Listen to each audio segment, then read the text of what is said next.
Hi hello నమస్తే welcome back kanda నేను సతీష్ మందుల. ఈరోజు మనతో పాటు ఒక యువ నాయకుడు ప్రజా సమస్యలే తన సమస్యలు అంటూ నిత్యం ప్రజలతో మమేకమవుతూ సమస్య ఎక్కడున్నా నేనున్నా అంటూ ప్రజలకి ఎల్లవేళలా అందుబాటులో ఉంటూ తనదైన స్టైల్లో వాళ్ళకి నిత్యం సహాయ సహకారాలు అందిస్తున్న టెక్నోడిడ్ చైర్మన్ వంగూరి దామోదర్ గారి దగ్గర ఉన్నాం. అసలు ఈ సేవా కార్యక్రమాలు చేయడం వెనుక వారి యొక్క ఉద్దేశం ఏంది, అసలు వారి యొక్క ప్రయాణం ఎలా కొనసాగుతుంది అనేది వారి మాటల్లో తెలుసుకుందాం. అన్న నమస్తే, ఎట్లున్నా అన్న? చాలా చాలా బాగున్నా. ఎట్లుంది దామోదర్ కాందాన్, ఎట్లుంది, మంచిగా ఉందా? ప్రజలు చెప్తున్నారు ఎలా ఉందన్నది, మీకు అందరూ తెలుస్తున్నారు. ఓకే, ఎందుకంటే మీకు తెలియదు అయితే ఇక్కడ రారు కదా ఆల్మోస్ట్ అయితే. ఓకే, అసలు దామోదర్ని దాము అని పిలుస్తారంట ముద్దుగా. ఏంది అసలు ఆ కథ ఏంది?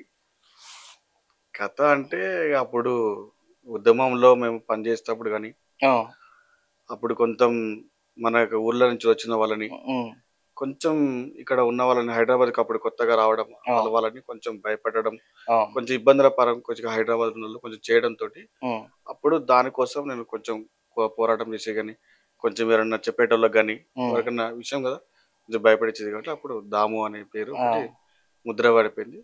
అదే ముద్ర ఇప్పుడు కంటిన్యూ నడుస్తుంది. ఓకే, అసలు ఏందన్న చిన్నప్పటి నుండి హైదరాబాద్ లో ఉన్నారా, లేకపోతే ఎక్కడ మీది నేటివ్ ప్లేస్ ఏడా? ఇక్కడనేనా, హైదరాబాదేనా? హైదరాబాద్ కాదు నాది, నాది సొంతం ఈటూరున్నది, తిరుమేరు మండలం ఉన్నది.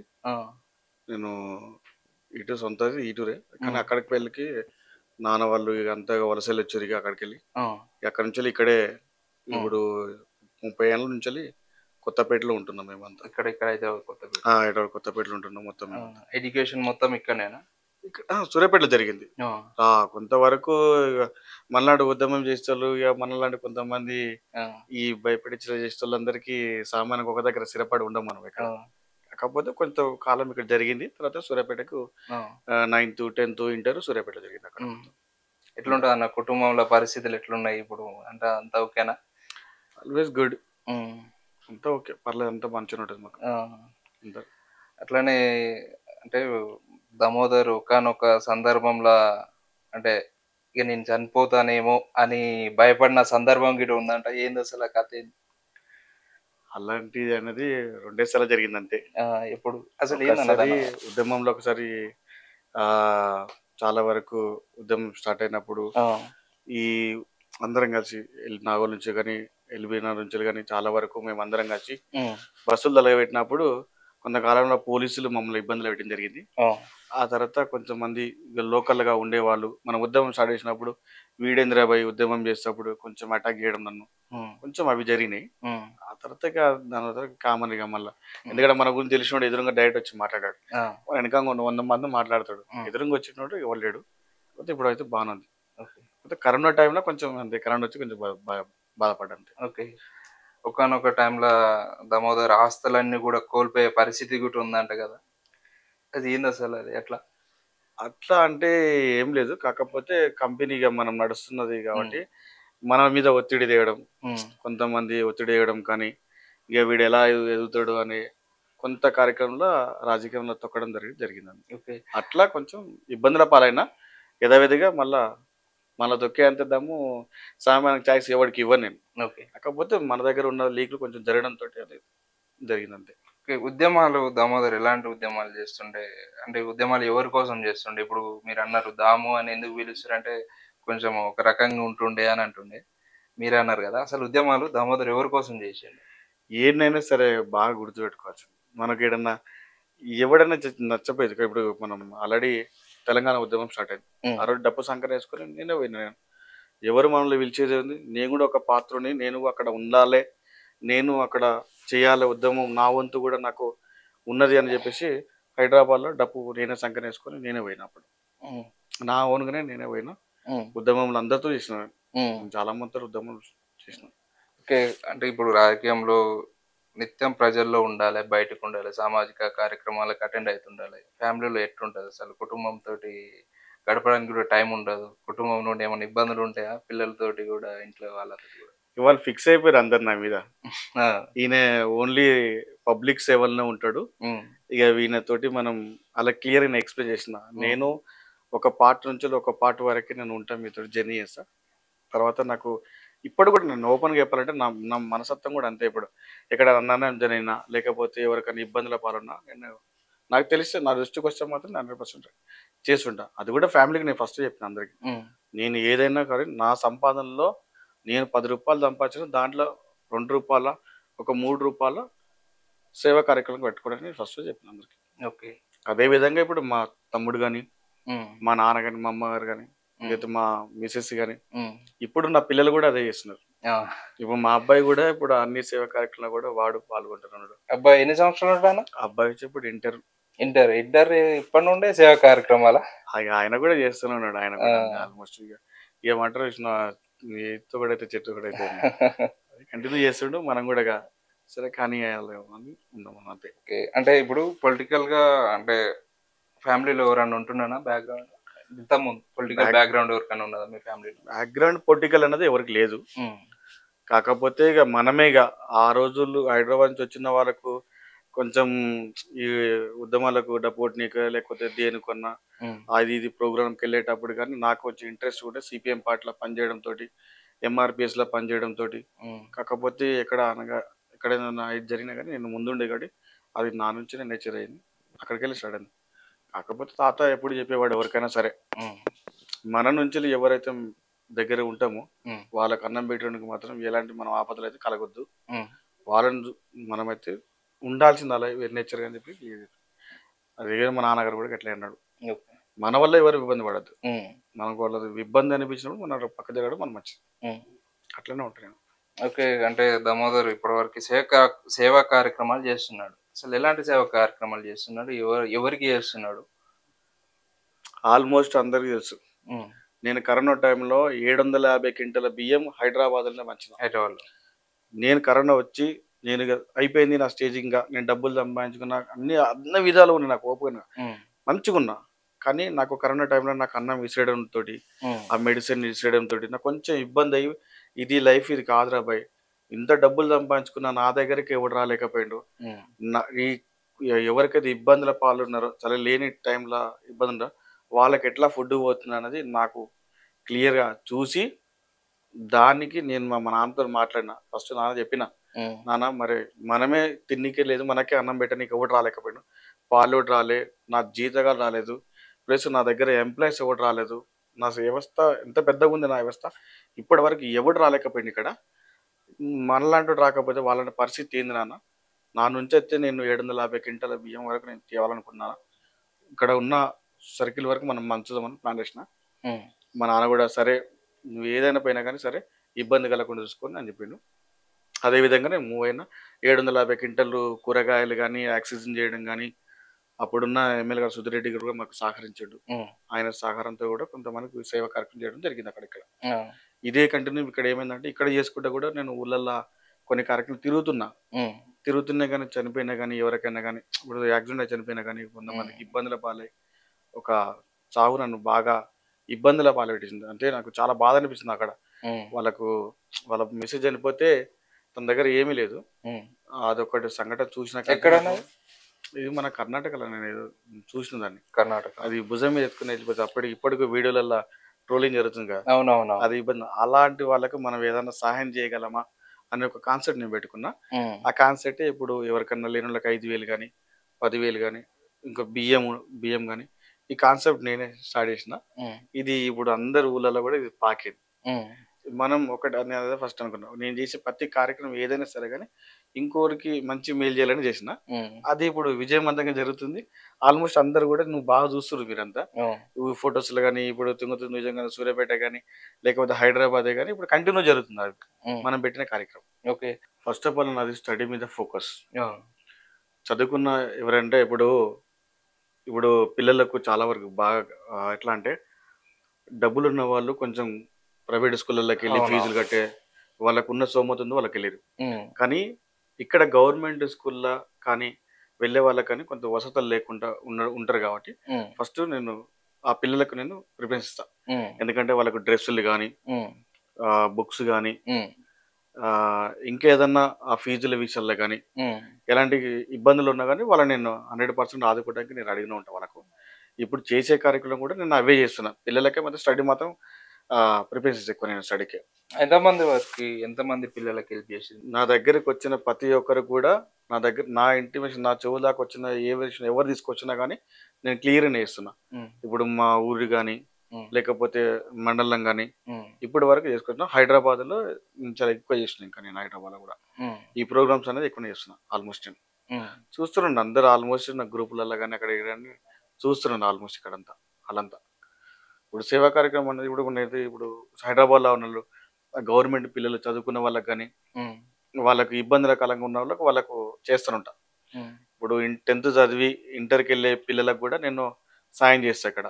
ఎందుకంటే వాళ్ళకి చదువుకోవడానికి ఎక్కడో దగ్గర ఇబ్బంది పడకుండా వాళ్ళకు మన దగ్గరికి వచ్చిన వాళ్ళకి ఎవరైనా ఇంటిమేషన్ ఇస్తే మాత్రం వాళ్ళకు ఫీజులో కానీ లేదా వాళ్ళ ఛార్జెస్ కానీ వాళ్ళ డ్రెస్లకు కానీ ఏదన్నా ఉపయోగపడుతుంది వాళ్ళకి ఏదో ఒకటి ఇస్తుండే. అది మాత్రం ఇస్తాను కంపల్సరీ. ఈ టెక్నోడీడ్ సంస్థ అనేది ఎప్పుడు నిర్మించారు అసలు?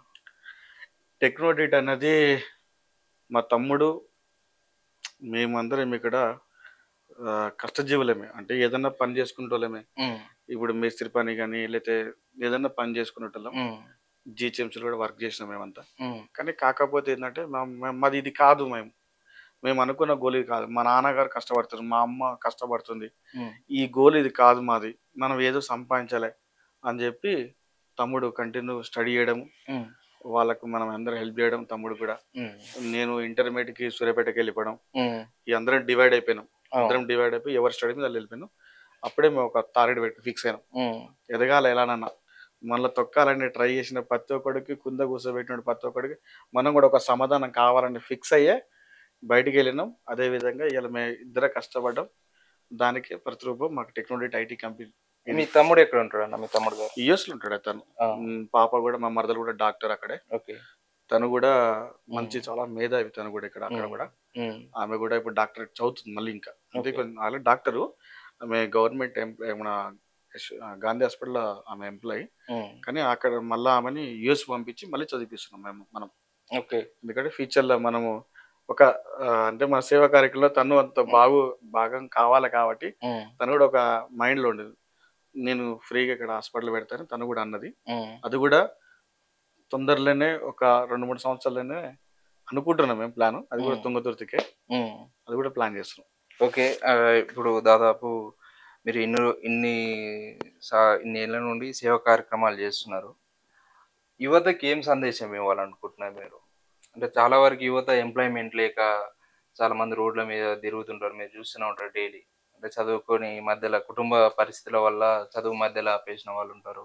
వివిధ కారణాల వల్ల వాళ్ళు అనుకున్న స్థాయికి వెళ్ళలేకపోతుంటారు. యువత మానసికంగా కూడా చాలా మంది డిస్టర్బ్ అవుతుంటారు. సో అలాంటి యువతకి మీరు చెప్పినారు కదా, మా తమ్ముడు నేను చాలా కష్టపడ్డామని చెప్పేసి. సో మీరు యువతకి ఏ విధంగా మెసేజ్ ఇవ్వాలనుకుంటున్నారు? మైండ్లో ఫస్ట్ ఒక లక్ష్యం అనేది ఉండాలి ఎవరికైనా సరే. ఇప్పుడు నాకు ఒక గోల్ ఉండేది, నేను ఎదగాలనే గోల్. నేను దాని మీద కాన్సెప్ట్ పెట్టి నేను ఎదిగిన. యువత కూడా నేను ఒకటే చెప్తా, ఫస్ట్ బానిసగా ఎక్కడైతే ఉంటున్నామో దాన్ని ఫస్ట్ విడవాలి. మన మైండ్లోకి వెళ్ళి ఫస్ట్ దాన్ని తీయాలి. ఫస్ట్ మన మైండ్లోకి వెళ్ళి తీయాల్సింది ఏంటంటే నేను ఇంతే, నేను ఇక్కడే ఉన్నానని వాళ్ళ ఫీలింగ్స్ ఉన్నాయి. అది వదిలితే ఎక్కడైనా విజయం మనదే ఉంటుంది. కాకపోతే నేను చెప్తాను, ఇప్పుడున్న యువత బాగా ఫోన్లు, ఇప్పుడున్న వాళ్ళ ఫోన్లు, మత్తు పదార్థాలకు ఆ వైపే చూస్తున్నది.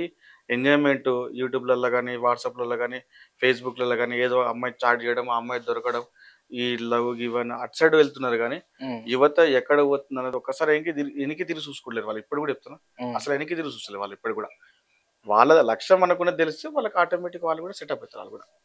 వాళ్ళు కూడా కాకపోతే వాళ్ళని ఇప్పుడు కూడా చెప్పేది ఒకటే, వాళ్ళకి ఇచ్చేది ఒకటే, మీరు మీ తల్లిదండ్రులని మిమ్మల్ని ఎట్లా సాగుతారు అన్నది ఫస్ట్ మీరు తెలుసుకోండి. వాళ్ళ పడ్డ కష్టం ఏందన్నది వెనక తిరిగి ఒక్కసారి చూడండి. ఇప్పుడు మనకు 100 రూపాయలు కావాలి, మా నాయన నాకు షర్ట్ కావాలి, ప్యాంట్ కావాలని ఏడుస్తున్నాం. కానీ ఆయన ఏం పని చేస్తున్నారు అనేది ఫస్ట్ చూడాలి అక్కడ.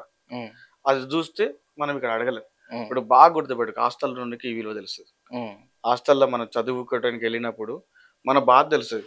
అక్కడ తిండి లేక, బట్ట లేక, దేనికి లేక ఎంత ఇబ్బంది పడతామో మనకు తెలుస్తుంది. ఆ విలువ తెలిసినాడు తండ్రిని పోయి అడగడు. అక్కడ పోయి మనకి ఇది కావాలి అది కావాలన్నాడు, వాడు మాత్రమే డెవలప్ అవుతాడు. వాడు మాత్రం డెవలప్. ఇప్పుడు హైదరాబాద్లో యువత చూడు బాగా వరకు మత్తు పదార్థాలకు అలవాటు పడ్డారు. ఫస్ట్ ఆఫ్ ఆల్ ఏంటంటే తల్లిదండ్రులను వాళ్ళని చూసుకోవాల్సిన బాధ్యత మెయిన్. వాడి టార్గెట్ ఎక్కడ వెళ్తున్నాడు పిల్లగాడు, ఎక్కడ పోతున్నారు వాళ్ళని టార్గెట్ చూసి మనం ఏందో ఇంటర్ సెకండ్ ఇయర్ వరకు వచ్చినంత వరకు వాళ్ళని పట్టుకుంటే ఆ తర్వాత యువత ఎక్కడికి వెళ్ళదు. కొద్ది మొబైల్ అని ఫోన్లని లేకపోతే వేరే వేరే అలవాట్లు ఉన్నాయి కదా, అటువైపు మొబ్బు చూపిస్తున్నారు. కానీ 99% పిల్లలు మాత్రం స్టడీ మరైతే సంతోషం అని మనం అనుకుంటాం. ఓకే, అంటే ఈ మీ సంస్థలో టెక్నోడిట్ సంస్థలో దాదాపు ఎంతమంది వర్క్ చేస్తున్నారు? ఎంతమంది ఎంప్లాయీస్ అన్నది ఉన్నారు, ఇప్పుడు 120 వరకు ఎంప్లాయీస్ ఉన్నారు. 120 ఉన్నారు. యూఎస్లో కూడా ఉన్నారు ఇప్పుడు ప్రస్తుతానికి అయితే. మీరు ఒక దగ్గర జాబర్గా మళ్ళీ మీరే ఒక ఎంటర్ప్రీనర్గా ఎదిగి దాదాపు యుఎస్ఏలో కూడా పెట్టడం నిజంగా చాలా గ్రేట్. అంటే మీరు ఆ స్థాయి నుండి వచ్చి మీకు అదంతా స్ట్రగుల్ అయింది అనేది మీకు తెలిసి నిజంగా ఇట్లా పెట్టడం అనేది చాలా అరుదుగా ఉంటారు. అది మళ్ళీ విలేజ్ లో బ్యాక్గ్రౌండ్ అని రావడం 100%. మనం నేచర్ ఏంటంటే ఒకటే చెప్తున్నా, నేను కుల్ల ఒక మాట చెప్తా. ఇప్పుడు నేను ఒక దగ్గర పోయిననుకో, ఓ పెద్ద దగ్గర వచ్చి నించోన్నా వద్దా, అదే నా మైండ్లో పడేది. నా మైండ్ ఫిక్స్ అయింది అదే. నేను ఒక దగ్గర పోయినప్పుడు నించోవాలి. ఈ నిల్చున్న కడ నేను చాలా మంది చూస్తున్నాను. నేను ఓపెన్గా చెప్పాలంటే, నేను ఒక పని కోసం పోతే ఇప్పుడు ఓ 2-3 పోతాం మడ, ఆ 2-3 పోయినా ఆయన కింద నించోవాలి. అదే 2-3కి వానికి ఇచ్చే బదులు మనం సొంతంగా మనం చదువుకుంటే మనం ఏదైనా పెట్టొచ్చు. వాళ్ళ దగ్గర మనం ఎందుకు వర్క్ చేయాలి? నేను ఇంతకుముందు విప్రోలో వేసిన, విప్రోలో సూపర్వైజర్ చేసిన, తర్వాత వెహికల్స్ నడిపిన, అన్నీ చేసిన. కానీ కాకపోతే మనం బతికే మీద కాదు మనం ఓపెన్గా చేసి బయటికి వెళ్ళాం. ఇవాళ తమ్ముడు కష్టపడ్డ ఫలితం ఇదంతా మాది. ఆయన కష్టపడింది మనకేం లేదు. ఆయన చాలా కష్టపడ్డాడు, అన్నం లేక అసలు నిద్ర లేక పాపం వాడు చాలా చాలా కష్టపడ్డాడు. దాని కష్ట ఫలితమే ఇది మా టెక్నోడిట్. ఓకే, ఇప్పుడు కూడా మా టెక్నోడిట్ అనే కంపెనీ సెకండ్ స్థానంలో ఉంది. గ్రేట్. మీరు గూగుల్లో పెట్టినా సెకండ్ స్థానం చూపించాల్సింది. అంత టెక్నోడిట్ అంటే అంత బ్రాండ్ ఇది, దాన్ని కాపాడుకుంటూ వస్తున్నాం. ఇప్పుడు ఎంతమంది అన్న మీరు కుటుంబంలో? ఎంతమంది? మేము 3. ఒక అతను అన్ఎక్స్పెక్టెడ్గా యాక్సిడెంట్లో వెళ్ళిపోయాడు. తర్వాత తమ్ముడు, నేను. ఇంకా ఓకే, తమ్ముడు యూఎస్లో ఉంటాడు, నేను ఇక్కడ ఇండియాలో ఉంటాను. ఇంకా కుటుంబంలో అంటే ఏ విధంగా ఉంటాయి అన్న? ఇప్పుడు మామూలుగా ఇప్పుడున్న పరిస్థితులలో ఇంట్లో ఒత్తిడులు ఉంటాయి. పొలిటీషియన్ ఏంది, కథ ఏంది, బయట తిరుగుడు ఏంది అని ఇంట్లో ఒత్తిడులు ఉంటాయి. కుటుంబంతో స్పెండ్ చేస్తారా? అలాంటి ఇబ్బందులు ఏముండవు? బయటికి పోతాం ఇట్లా అని ఉంటది కదా ఫ్యామిలీలలో. నువ్వు బాగా రాజకీయ నాయకులు ఎవరైనా సరే కానీ ఫస్ట్ ఫ్యామిలీని చూడలేరు వాళ్ళు ఎవరైనా సరే. ఎందుకంటే మనము ఏ నైట్ మిడ్ నైట్ పోతుంటాం, వాళ్ళు అప్పుడు పడుకొని ఉంటారు. మళ్ళీ తెల్లవారుజాములో 5 గంటలకు 6 గంటలు వేసి మళ్ళీ యథావిధిగా మన ప్రయాణాలు అవుతాయి. ఇప్పుడు కంపెనీ, ఈ రాజకీయం ఇవన్నీ మనము చూసుకోవాలంటే పిల్లల్ని మనం చూడాలి. నేను ఫస్టే అందుకే మా మిస్సెస్ క్లియర్ చెప్పిన, నేను నాతోటి కాదు, ఏమున్నా పిల్లల్ని నువ్వు ఏదన్నా జాగ్రత్తగా పిల్లల్ని, ఆమెకంటూ ఒక కేటాయించిన ఆమెకు, ఆమె పిల్లల్ని, ఫ్యామిలీని, వచ్చే వాళ్ళని పోయే వాళ్ళని ఎవరినైనా తన చూసుకుంటది. మిగతాది నేను రాజకీయంలో ఫుల్ టైం వర్క్ చేస్తుంది. ఇప్పుడు ప్రజెంట్ ఫుల్ టైమ్ లో వర్క్ చేయడానికి సిద్ధంగా ఉన్నారు. జనం నిర్ణయిస్తే అది కావాలి. అది మనం నిర్ణయించుకుంటే ఏదంటే గుమ్మడికంత బుర్ర ఉన్నా కానీ ఆవకించంత అదృష్టం అని ఉండాలంటారు. ఆ అదృష్టం ఉంటే మనకు 5-5గా వస్తుంది. ఓకే, సక్సెస్ అవుతాం. ఇప్పుడు అంటే దాదాపు కాన్షియన్స్ లో మీరు యాక్టివ్గా ఉన్నారని అనిపిస్తుంది. సో ఎట్లా ఉంది అంటే మీ దగ్గర నుండి కూడా మీకు ఇట్లా వస్తుంటది, ఫీడ్బ్యాక్ వస్తుంటది. ప్రజలు మీరు తిరుగుతున్నారు కాబట్టి వాళ్ళ దగ్గర నుండి మీకు ఒక మెసేజ్ అనేది వస్తుంటది. వాళ్ళ దగ్గర నుండి ఎట్లా ఉంది? మీకు యాక్సెప్టబుల్ గా ఉన్నారా? ఇట్లా ఇప్పటి వరకు అయితే అంతా ప్రశాంతంగా ఉన్నాం. మనకైతే ఇప్పుడు కాన్ఫిడెన్స్ అడిగినా కానీ మన గురించి ఎవరైనా చెప్పాల్సిందే. మనమైతే ఏమంటారు మచ్చ లేకుండా అయితే ఇప్పటి వరకు ఉన్నాం. దేవుడు ఇష్టం నాకెందుకంటే మనకు నా సిద్ధాంతం ఒకటే, మంచి చేయకున్నా పర్లేదు కానీ చెడు మాత్రం వాళ్ళకి చేయొద్దు. అదొక్కటే సంకల్పన. అది మనం అవతల గురించి 100 సార్లు మాట్లాడుకున్నా, మన గురించి 100 సార్లు మాట్లాడకూడదు. మన గురించి మనం మాట్లాడుకుని వదిలిస్తే ఇంకోసారి మాట్లాడుకుంటూ ఉంటాడు. నేను అదే కాన్సెప్ట్ లో ఉన్నా, అట్లనే పోతున్నా. పబ్లిక్ లో నేను ఒకటే గోల్, నాది ఫస్ట్ సేవా కార్యక్రమం, నాది సోషల్ వర్కర్. నేను ఫస్ట్ నా సోషల్ వర్కర్నే వెళ్తాను. ఇక రాజకీయం అన్నది ఇక ఎట్లా అది వస్తా అంటే మనం తీసుకోవడం ఓకే. ప్రియారిటీ అయితే సోషల్ వర్క్ ఇస్తాను. సోషల్ వర్క్ నేను ఫస్ట్ ఆఫ్ ఆల్. నేను రాజకీయానికి ఒక 80% కేటాయించినా కానీ 100% నేను సేవా కార్యక్రమానికే కేటాయిస్తాను. ఎందుకంటే ఫస్ట్ నాకు అక్కడికి వెళ్ళి నేను ఫస్ట్ నా సంపాదన నా కరోనా వచ్చినప్పుడు నేను ఒక టైంలో తిండి పెట్టే టైంలో వాళ్ళు విసిరేసినప్పుడే నాకు అనిపించింది ఇంత సంపాదన సంపాదించి నేను ఒక్కరిని తీసుకుపోయి కాదు, నా సంపాదన ఇంకొక 10 మందికి ఉపయోగపడాలి, 10 మందికి ఇంకొకరికి పెట్టాలని ఫిక్స్ అయినా నేను నా సాలరీలోకి వెళ్ళి సగం తీసి పెడతాను. నాకు వచ్చే దాంట్లోకి వెళ్ళి ఒక ₹2 ₹3 వాళ్ళకి కేటాయిస్తారు నెలకు వచ్చారు. అది ఒక కార్యక్రమం చేస్తూ ఉంటుంది అన్న ఆటోమేటిక్. గాంధీ హాస్పిటల్లో హైదరాబాద్కి వచ్చిన వాళ్ళ ఊరు నుంచి వచ్చిన హాస్పిటల్లో వాళ్ళు తినడానికి ఫుడ్ వసతి కలగవు, నైట్ పూట వాళ్ళకి మధ్యాహ్నం పూట డబ్బులు లేక ఇబ్బంది పడుతుంటారు కాబట్టి అక్కడ కూడా నేను అన్నదాన కార్యక్రమం చేస్తూనే ఉంటుంటాను. నిత్యం సండే కంపల్సరీ ఏదన్నా ఒక రోజు నా వీలు చూసుకొని కంపల్సరీ అక్కడ ప్రోగ్రామ్ చేస్తుంటా, అక్కడ భోజన కార్యక్రమం కూడా చేస్తూనే ఉంటా అక్కడ. కాకపోతే ఇప్పుడు ఈ మధ్య తుంగతుర్తిలో ఎక్కువ ఉంటున్నా కాబట్టి, నియోజకవర్గంలో కొంచెం ఎక్కువ ఉంటున్నా కాబట్టి అక్కడ సైడ్ కూడా కొంచెం ఎక్కువనే చేస్తున్నా. మొన్న కూడా అనాథాశ్రమంకి వెళ్ళి వచ్చిన అక్కడ కూడా వాళ్ళకు బుక్స్ అలాంటివి కూడా నేను చేయడం జరిగింది. అక్కడ కూడా స్కూల్లో ఎట్లా అంటే ఇప్పుడు మనం గవర్నమెంట్ స్కూల్లో చదివేటానికి కొంచెం ఇబ్బందికరంగా ఉంటుంది కాబట్టి ఇప్పుడు అంటే మనకు చదువుకునే పిల్లలకి ఎట్లా ఉంటే మాకు వసతులు ఇవి ఉంటే కొంచెం బాగుంటది అని అనుకున్న మోడలింగ్ మార్చాలని ఒక ప్లానింగ్ ఉండే నాకు స్కూల్లో. ఫస్ట్ నుంచి నాకు ఏమనిపించింది, మనం గవర్నమెంట్ స్కూల్లో చదివినా కాబట్టి కొన్ని వసతులు లేకపోయాక కొంచెం ఇబ్బందిగా ఉండే. కాకపోతే ఇక్కడ నేను స్టార్ట్ చేసిన ఫస్ట్ మా ఊర్లోనే స్టార్ట్ చేసిన. సీసీ కెమెరాలు పెట్టించడం కానీ, బాత్రూమ్స్ మంచిగా చేపించడం కానీ, గ్రౌండ్స్ క్లీన్ చేయించడం కానీ, కొన్ని ఆ కార్యక్రమం ఎంచుకున్నా అన్ని స్కూళ్ళల్లో. ఇంకా కొంచెం ముందుకెళ్ళాలని కూడా అనుకుంటున్నాను ఇంకా. ఎందుకంటే రేపటి భవిష్యత్తు కోసం పిల్లలకి ఏమి ఇచ్చినామంటే ఒక స్టడీ పరంగా ఇచ్చినామన్న విషయం తెలుసుకోవడానికి నేను ముందుకెళ్తాను దాని విషయంలో. ఓకే. అంటే ఇప్పుడు దాదాపు మీరు సేవా కార్యక్రమాల్లో భాగంగా నియోజకవర్గంలో చాలా బిజీగా తిరుగుతున్నారు. నిత్యం పొద్దున్న లేస్తే నియోజకవర్గంలో ఉంటారు. సో ఆ నియోజకవర్గంలో రాజకీయ పరిణామాలు ఎట్లా ఉన్నాయి? మీ సేవా కార్యక్రమంలో భాగంగా ఖచ్చితంగా మీకు అర్థమై ఉంటుంది రాజకీయ పరిణామాలు ఏ విధంగా ఉన్నాయి అనేది. ఒకసారి అంటే మీకు ఎలా అనిపించింది అక్కడ? ఫస్ట్ ఆఫ్ ఆల్ మందుల సామ్యాల్ అనే వ్యక్తి ఉద్యమకారకుడు. ఆయనతో మేము వర్క్ చేయడం చాలా చాలా హ్యాపీగా ఉన్నది మాకు.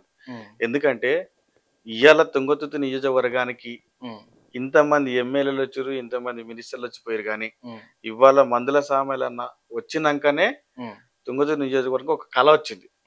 ఎందుకంటే మినిమం ఒక 1000 కోట్ల నిధులని సేకరించడం ఇవ్వడం జరిగింది మనకన్నా.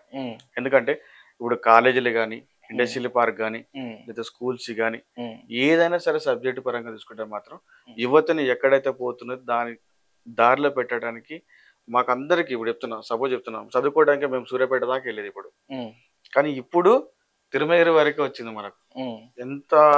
ఎన్ని కళలు కన్నా కానీ ఇంతవరకు ఏ ఎమ్మెల్యే వచ్చిరు వాళ్ళ వాళ్ళ లాభాల కోసమే పని చేసుకున్నారు, వాళ్ళు బాగుపడడానికి వాళ్ళు సంపాదించుకున్న బాగుపడేట్టు చేసుకున్నారు. కానీ ఇవాళ వచ్చిన ఎమ్మెల్యే గారు అభివృద్ధి కార్యక్రమంలో ఫస్ట్ అంచెలో ఉన్నదంటే మా తుంగతుర్తి నియోజకవర్గంలో. అది మందుల సామ్యాల్ తోటి మేము వర్క్ చేయడం చాలా హ్యాపీగా ఉంది మాకు అందరికి. ఇప్పుడు నియోజకవర్గంలో ఎట్లా అంటే మాకు కొంత ఇప్పటివరకు చేసిన ఎమ్మెల్యేలు కానీ వాళ్ళతో ఎంతో మంది జర్నీ చేసినాం మేము అందులో వాళ్ళతోటి. కానీ మా ఎమ్మెల్యే గారితో ఇవాళ మందుల సామ్యాల్ తోటి జర్నీ చేస్తుంటే ఆయన ప్రతి అడుగులో ఆయన ఎక్కడ ఎట్లా ఆలోచించడం నాకు అర్థమే కాదు, కానీ ప్రతిదీ జనం కోసం ఆలోచించడం, ఏమి ఇద్దాం, ఎలా ఉండాలి, ఎట్లా డిజైనింగ్ అనేది చాలా బాగా నచ్చుతుంది ఎమ్మెల్యే గారితో మాకు. నియోజకవర్గం కూడా చల్లగానే ఉంది ఇప్పటి వరకు అయితే. ఆయన ఉండడం తోటి మాకైతే అభివృద్ధి కార్యక్రమం అయితే చల్లగానే ఉంది ఇక్కడ. ఈ సేవా కార్యక్రమాలకి ఈ దామోదర్కి ఫండింగ్ వేయడం వస్తుంది అసలు మా కష్ట జీవితమే ఇది. మేము చెమటొస్తున్న కష్ట జీవితమే. ఎవరి దగ్గరికి పోయి దేహి అని పోయి అడుక్కునేటోళ్ళం కాదు, ఒక పేరు చెప్పుకొని చేసేటోళ్ళం కాదు. మేము మా సొంత నిధులకి వెళ్ళి మాకంటూ మేము సంపాదించుకునే ఇబ్బందుల పడి మాలాంటి వాళ్ళకు ఇంకొక చేయొత్తున ఇవ్వాలనే మా కార్యక్రమం తప్ప, కానీ వేటోళ్ళకు ఏదో లాభాలు పొందుతాం, మనకి ఏదో పేరు వస్తుంది, ఏదో పలుకుబడి వస్తుంది అనే విషయం పక్కడు. నేను కరోనా కన్నా ముందు నుంచి చేస్తున్నా, కానీ కరోనా వచ్చిన కాంచెలి ఇంకెక్కువ మొదలు పెట్టినాం అంతే. హైదరాబాద్ లో మేము ఎంత చేసినా కొంచెం పేరు అవి కొంచెం ఉంటున్నాయి కాబట్టి దీనికన్నా ముందు మన ఊరికి కూడా సేవ కార్యక్రమం చేయాలనే ఉద్దేశంతో వచ్చిన తప్ప, కానీ నాకు అంతకు మించి నాకు ఏం లేదు. ఇక్కడ ఓపెన్ గా ఉండాలంటే సేవా కార్యక్రమంలో ఫస్ట్ అయితే నేను ముందే ఉంటాం మేము. నేను ఒక్కనే కాదు, నా ఫ్యామిలీ అట్లా ఉంటుంది. మా తమ్ముడే కానీ మేమే కానీ మా సంపాదించుకున్న ప్రతి రూపాయిలో ఒక వంతు జనాలకు వెళ్తుంది. ఆపలు ఉన్న ప్రతి ఒక్కరికి మెయిన్ వెళ్తుంది మా దాంట్లోకి. ఎవరి ప్రయాణాలు ఎవరి అవసరం కూడా లేదు మాకు. చాలు మాకు దేవుడిచ్చిన ఆనందం ఒకటే చాలు మాకు. మా దగ్గర ఇంత 4 మెతులు సంపాదించి ఇంకో మెత్తు ఇంకో పెడతాం అంతే. అదే మీ బాబు కూడా చేస్తారు అంటారు కదా, 11 ఇప్పుడు ఇంటర్మీడియట్ చదువుకునే అబ్బాయి సేవా కార్యక్రమాలు చేస్తున్నంటే అంటే మీ కుటుంబం గురించి చెప్పుకోవచ్చు. సో అంటే ఇంతటితోటి సేవా కార్యక్రమాలతోటి ఆగిపోతారా దామోదర్, లేకపోతే పొలిటికల్ గా కూడా ఏమైనా రావాలని ఇంట్రెస్ట్ ఉందా? పొలిటికల్ మనం ఇంట్రెస్ట్ ఉండాలి అనుకున్నా కానీ ఫస్ట్ జనం యాక్సెప్ట్ చేస్తే స్వీకరిస్తే రావడానికి కూడా సిద్ధంగా ఉన్నాం. నియోజకవర్గంలో పనిచేయడానికి మనం కూడా సిద్ధంగా ఉన్నాం. కాకపోతే చూద్దాం ఏ రోజులో వస్తారన్నా చూద్దాం. అది నెక్స్ట్ ఆప్షన్ లో వస్తాం. ఎందుకంటే మనకి ఎలా అని మనం నిర్ణయం చేసుకోలేం. ఇప్పుడు మనం అన్ని కావాలని ఆశపడేదని తొందరగా ఏది కాదు. కాకపోతే వేకెన్సీ చూద్దాం. ఇంకా రాజకీయాలు ఉండాలంటే పక్కా ఉంటా. కాకపోతే ఏది చిన్న పాత్ర ఇచ్చినా కానీ నా వంతు పాత్ర ఎమ్మెల్యే గారికి నా సహకారం కంపల్సరీ ఉంటుంది. ఫస్ట్ నుంచి కూడా నేను ఎమ్మెల్యే గారికి గెలవాలంటే మేము పోరాటం చేసినాం, అన్ని చేసినాం. ఆయన ఎమ్మెల్యే గారిని గెలిపించుకున్నాం. అందరం నియోజకవర్గాలు అందరూ ఎట్లా పనిచేసినాం మేము కూడా ఎట్లా పనిచేసుకున్నాం. ఎమ్మెల్యే గారిని గెలిపించుకున్నాం చాలు మాకు. ఆయన గెలిచిండు చాలు మాకు. కాకపోతే మాకు ఇంకేదైనా రోల్ అప్ చెప్తుంటే మేము ఇంకా పని చేయడానికి కూడా సిద్ధంగా ఉన్నాం. మీ ఏమంటే పొద్దున్న లేస్తే మీరు కాన్స్టిట్యున్సీ పోతే కూడా చాలా మంది తిరుగుతారంట మీ అంట. అసలు అంత మందిని మీరు అంటే ఎట్లా వాళ్ళందరినీ ఏ విధంగా మీకు దగ్గర రావడానికి కారణం ఏంది అసలు? నాకు ఒకటే ఉంటది, ఎవరు ఏమనుకున్నా చిరునవ్వుతో వెళ్ళిపోవడం నా హాబీ. వాళ్ళు ఏమనుకోని కాకపోతే నా సేవా కార్యక్రమంలో ఉంటా కాబట్టి వాళ్ళు జనం అది నచ్చి మన హక్కున చేసుకున్నారు. అదే విధంగా వాళ్ళతో పాటు అలా జర్నీలో చేస్తున్నాను వాళ్ళకు కూడా. ఎందుకంటే నేను ఎక్కువ నెగిటివ్ పాజిటివ్ కంపల్సరీ ఎన్నో దగ్గర ఉంటూనే ఉంటది. కాకపోతే మనం ఎప్పుడు నిదానం ఉంటాం, నిదానంగా వెళ్ళిపోతుంటా. దానివల్ల నేను అందరితోటి ఊళ్ళల్లో ఎట్లుంటది బాబాయ్ పిన్ని బావ అవి ఎట్లా అనుకుంటూ పోతామో నేను అదే విధంగా ఉంటా. వాళ్ళు కూడా నాతో అదే విధంగా పిలుస్తున్నాను. నాకు ఉన్నదాన్ని ఫీలింగ్ పడలేదు, నాకు లేదని ఫీలింగ్ పడను. ఆ ఎక్కువ మందలియలేము తక్కువ మందలియలేము ఫీలింగ్స్ ఏందో. అందరినీ సమానంగా మాట్లాడుకుంటుంటా. అందరితో బావ అంట అక్క అంట చెల్లె అంటే తమ్ముడు అనుకుంటా వాళ్ళతో అందరితో కలిసిపోతా కాబట్టి నన్ను కూడా వాళ్ళ అక్కన అలానే అక్కన చేసుకున్నారు. అలానే నాతో ఉంటున్నారు ఇప్పుడు జర్నీ కూడా. ఓకే, సాధారణంగా ఇప్పుడు ఒక కార్యక్రమాలు చేస్తున్నప్పుడు ఖచ్చితంగా ఒక పనిలో యాక్సెప్ట్ చేసే వాళ్ళు ఉంటారు, వ్యతిరేకించే వాళ్ళు ఉంటారు. మీరు చేసే కార్యక్రమాల్లో కూడా మిమ్మల్ని కూడా వ్యతిరేకించే వాళ్ళు ఉంటారు కదా, అట్లా మిమ్మల్ని ఎవరన్నా అంటే మీ దృష్టికి అలాంటి ఏమన్నా వచ్చినాయా? మిమ్మల్ని వ్యతిరేకించే వాళ్ళకి మీరు ఏం చెప్పాలనుకుంటున్నారు? శత్రువు అనేటోడు మంచి కాడ జాయిన్ పక్కా ఊడతాడు. ఓకే, మనము మంచి చేస్తున్నామంటే ఒక 10 మందికి నచ్చచ్చు. అందులో 9 మంది మనకు ఉంటాడు, ఒకడు ఎవడో ఒకడు వ్యతిరేకం ఉంటుంది. మనకు వడనోడు లేకపోతే ఏదో విధంగా ఏంద్రాబాయ్ వీడు సడన్ వచ్చిండు, వీడు ఏంద్రాబాయ్ ఇంతసేపు వచ్చిన మనకు ఉన్న క్యాడర్ పోయింది అనుకున్నట్టు నేను ఒక్కడే సార్. నన్ను కొట్టడానికి ప్రయత్నం చేసిరు, నా బండి ఆపడానికి ప్రయత్నం చేసిరు, ఈ నియోజకవర్గంలో రానియనని చెప్పేసి ప్రయత్నం చేసిరు, ఊర్లోకి అడుగు పెట్టిన ఇంకో ప్రయత్నం చేసిరు. నేను ఎవరితో కూడా ఏది కూడా నేను సమస్య మాట్లాడా. నాదొకటే గోల్, నేను అనుకున్నదే సాధించాలి, అదొకటే టార్గెట్ పెట్టుకున్నా, అదొకటే పని మీద వెళ్తా. పిల్లలకు నేను స్టడీ అందించాలనుకుంటున్నా, వాళ్ళ పైననే నేను నడుస్తున్నా. అటువైపే నా ధ్యాస, అటువైపే నా ప్రయాణం. అంతే తప్ప కానీ ఇంకోటి ఎవడో చెంచగాడు వదిలిండని బయట నా ముంగడ 100 మంది నా ఎదురుకి వచ్చి మాట్లాడితే ధైర్యం కానీ ఎవడు సాహసం కానీ చేసేటోడు ఎవడు లేడు. ఉండేటోళ్ళు ఉంటే నాకు అవసరం కూడా లేవు. అంతటా నాకు వాని పొలాన్ని కోను, వాని ఆస్తి కోను, వాని అంతస్తు కోను అని అవసరమే లేదు నాకు అనుకుంటాడు. ఆడు మాట్లాడతాడు నా మీద ఎంతో రోల్ చేస్తున్నాడు. రోల్ చేసిన అందరిని పట్టించుకుంటూ పోతుంటే నా లక్ష్యాన్ని నేను చేరుకోలేను, తుడుచుకుంటూ పోతూనే ఉంటాను నేను అంతే. వాళ్ళతో మనం పెట్టుకోవడం ఇష్టం వేస్ట్ అవుతుంది. ఓకే, ఫైనల్ గా మిమ్మల్ని అభిమానించే వారికి మిమ్మల్ని వ్యతిరేకించే వారికి ఒక మాటలో చెప్పాలంటే ఏం చెప్తారు? అందరితో నవ్వుతూ ఉండాలి.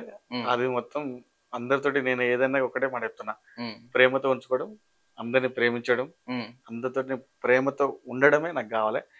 అన్ని రొటీన్, ఇవన్నీ వచ్చేటి పోయే రొటీన్. కాకపోతే వాళ్ళతో మంచి హ్యాపీగా ఉండడమే చాలా సంతోషం. Okay, thank you so much అన్న. మీ యొక్క సమయాన్ని కాందాన్ మీడియాకి ఇచ్చినందుకు కాందాన్ మీడియా తరఫున ప్రత్యేకమైన ధన్యవాదాలు. అదేవిధంగా మీరు చేస్తున్నటువంటి సేవా కార్యక్రమాలు ఇంకా ప్రజలందరి దగ్గరికి వెళ్ళాలి, ఇంకా చాలా మంది దగ్గరికి మీరు చేసే సేవా కార్యక్రమాలకు వాళ్ళకి అందాలి. కాందాన్ ప్రజలందరిది ఈ సోషల్ యాక్టివ్గా పనిచేస్తున్న సతీష్ తమ్ముడికి ఎల్లవెల్లలా యావత్ తెలంగాణ కానీ ఆంధ్రప్రదేశ్లో విస్తరించుకోవాలని ఈ కాందన్ మీడియాని అందరూ స్వీకరించి అందరూ ఈ కాందన్ మీడియాని చూడాలని కోరుకుంటున్నాను. Thank you so much. Thank you. So ఇది ఈరోజు సామాజిక సేవా కార్యక్రమాలు చేస్తూ అదేవిధంగా యువతకి కూడా గొప్ప ఆదర్శవంతంగా నిలిచినటువంటి వంగూరి దామోదర్ గారితో స్పెషల్ ఇంటర్వ్యూ. నేను సతీష్ మందుల, ఇది మన కాందా.